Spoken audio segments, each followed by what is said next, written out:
Let's talk about Afghanistan. For a long, long time, that name has brought to mind one thing: conflict. But, to really understand why this specific land has been a battleground for empires for so long, we've got to peel back the layers, look past the recent headlines, and go way, way back into its history. For a lot of us, when we hear Afghanistan, our minds immediately jump to the last couple of decades, right? We think about the aftermath of 9/11, the US invasion, and the long, complicated war against groups like the Taliban. It's this picture of constant instability that's really dominated the news for most of our lives. But that just brings up a much bigger, much more interesting question. Is all this recent turmoil just a blip on the radar, or is it part of a pattern? I mean, what is it about this place, this piece of Earth, that has made it a magnet for conflict, a battleground for empire after empire, not just for decades, but for thousands of years? That's the real puzzle we're going to try to solve today. Okay, so here's our game plan. We'll start with that modern puzzle, then we'll uncover the geographical secret that's at the heart of everything. From there, we'll take a trip through the age of ancient empires, see how they created this incredible cultural tapestry, and then we'll tie it all together with the modern era of what's called the Great Game. So, first up, the unsolvable puzzle. The key thing to get right away is that the conflicts we've seen in our own lifetime, they aren't some new thing. They're really just the latest, bloodiest chapters in a book of struggle that's been written over centuries.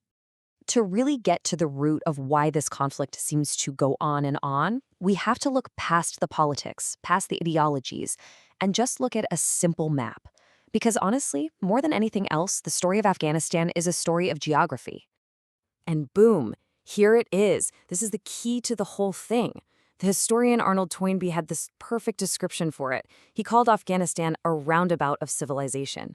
I mean, just look at where it is on the map. It's the land bridge you can't avoid. It connects the great civilizations. You've got Persia to the west, the huge plains of Central Asia up north, and the super-rich Indian subcontinent to the southeast. If you wanted to get from one of those places to the other, guess what? You had to go through here. Now, this location, it was an incredible asset. It turned the region into a bustling hub for trade, for new ideas, for culture. But, and this is a huge but, it was also its greatest curse. Because if you're the Crossroads, well, everybody wants to control you. Armies, traders, entire civilizations have just poured through this land for centuries, and every single one of them wanted to claim it for themselves. So what did this geography create? It created this relentless, almost predictable pattern of invasion.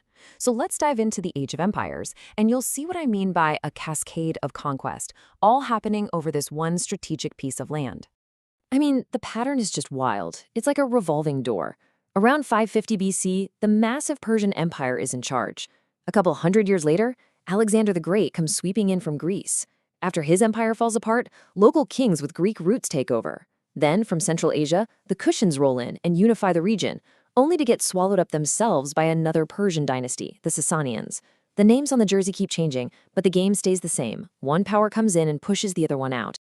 And just look at these maps to get a sense of the sheer scale we're talking about. On the left, that's the Persian Empire. It stretched from Egypt all the way to India. Insane. Then on the right, you see Alexander's forces just swallow that entire empire whole. And what's right smack in the middle of it all? The one piece of territory that both of them absolutely had to control? Yep, Afghanistan.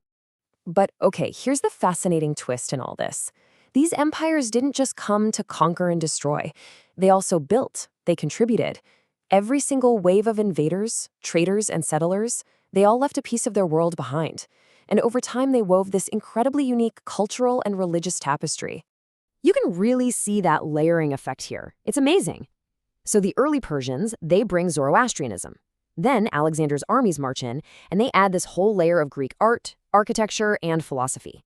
Then the Kushan Empire becomes this major hub for Buddhism, which spreads all along the trade routes. Its connection to India brings in Hindu influences. And then finally, in the 7th century, Islam arrives and eventually becomes the main faith. But it doesn't erase what came before. It just becomes the newest, most dominant layer. Okay, so keeping all that deep history in mind, let's hit the fast-forward button. We're jumping ahead to the 19th and 20th centuries. Now, the empires are new, the weapons are way more advanced, but the fight for this strategic crossroads, well, it starts to look eerily familiar. Historians have this great name for this period, the Great Game. And it was basically a 19th century Cold War fought between the two superpowers of the day, The British Empire, which was pushing its influence up from India, and the Russian Empire, which was expanding south into Central Asia. And what was the grand prize they were both trying to control? You guessed it, Afghanistan. And this pattern just kept repeating itself right into the 20th century. The Soviet invasion in 1979, it wasn't some totally new, shocking event in the grand scheme of things.